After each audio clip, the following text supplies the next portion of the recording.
Welcome back to Nashville. It is day 27 and 28 for the Tacy 12-hour fun run challenge, where I am taking 5 weeks to prepare for a 12-hour run this upcoming Saturday.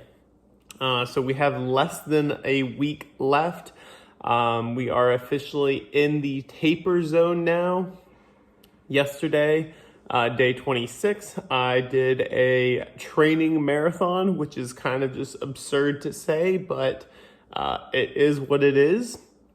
And most people would take the next day off doing a marathon, after doing a marathon, maybe a few days off, or if they are avid runners, they would definitely take a probably lighter recovery day. But today, to kick it off, day 27, I did a gym workout in the early afternoon, mostly just trying to get my body moving a little bit.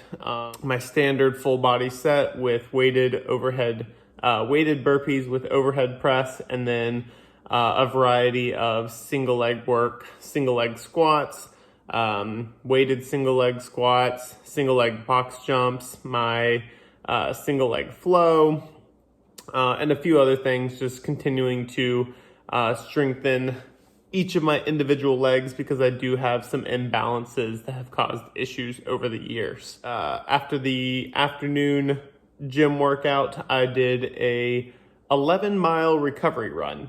I know it sounds kind of weird, but it was a recovery run. It wasn't the slowest of my runs, but I was kind of just going out, running, seeing how my body felt. I had done close to 70 miles already over the past few days.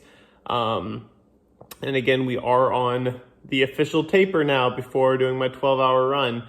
So I'm trying to make sure that my body is functioning, feels good, all that stuff. So I did a little bit of test paces out there, but mostly just ran to the flow. Where I felt good,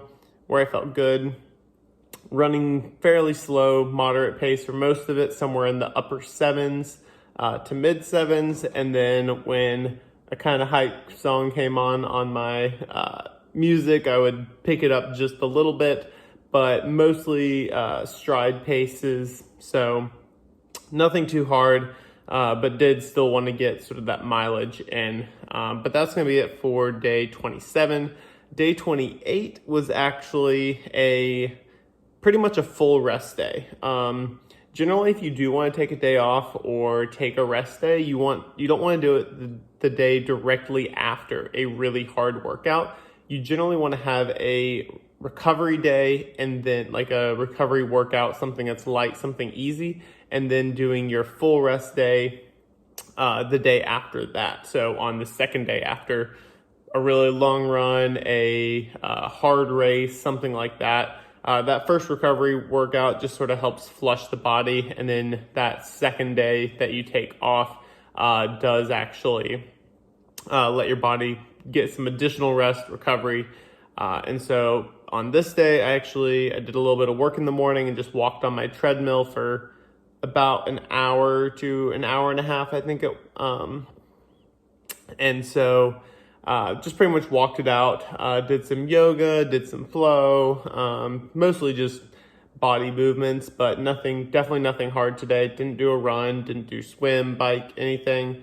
I'm trying to be very conscious of the amount of mileage and the amount of time that I put in during taper week, which is one of the things that we're going to talk about today, is the importance of tapers. The purpose of a taper week is to prepare your body for your race day, your event, whatever it is that you're preparing for, so that your body can perform at its best functionality. Most people during taper week feel like they're losing fitness, gaining weight.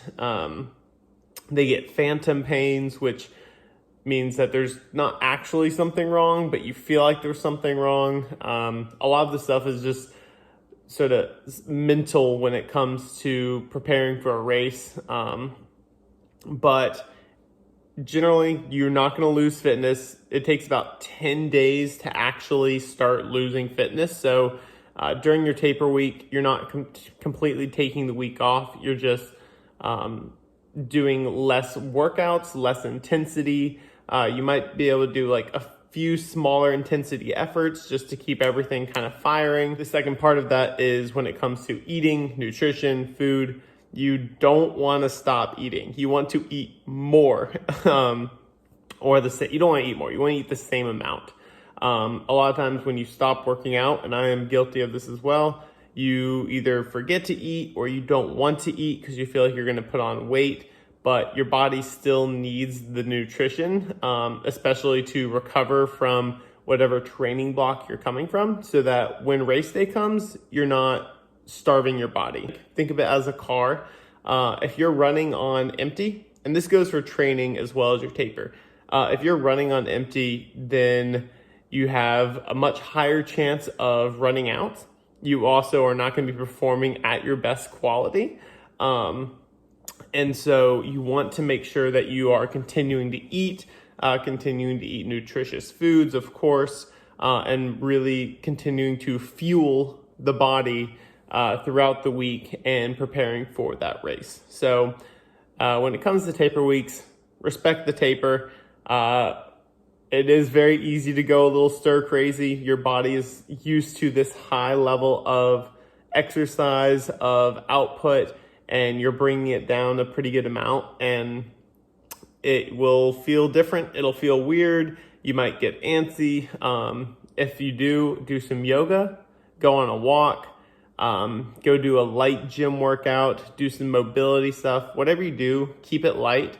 And stick to your plan. Don't overdo it, because in that last week of training, you're never going to get better than you were. Yeah, that last week, you're not going to improve your fitness to a point that's going to make or break you on race day. However, you definitely can injure yourself, which will make or break you on race day. So respect the taper, fuel up, and keep it easy, stick to the plan. So that's day 27 and day 28 of my challenge. We are officially in the taper week. I can tell you, I am going a little bit stir crazy, but I am sticking to my plan. We've got just a few days left. The challenge date is next Saturday. I do feel like I've hyped this up maybe more than I needed to now, the more I think about it.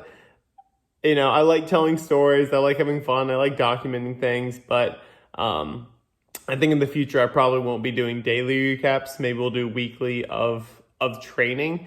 But I did realize that just with the capacity that I was training at, I thought that maybe doing weekly would be too much in a video. But still figuring things out, still figuring out how to best share these stories, share my training, and to help people the most that I can. So if you have questions, comments, feedback, please leave it down below. And with that, love you all. Happy training, respect the taper, and see you next time.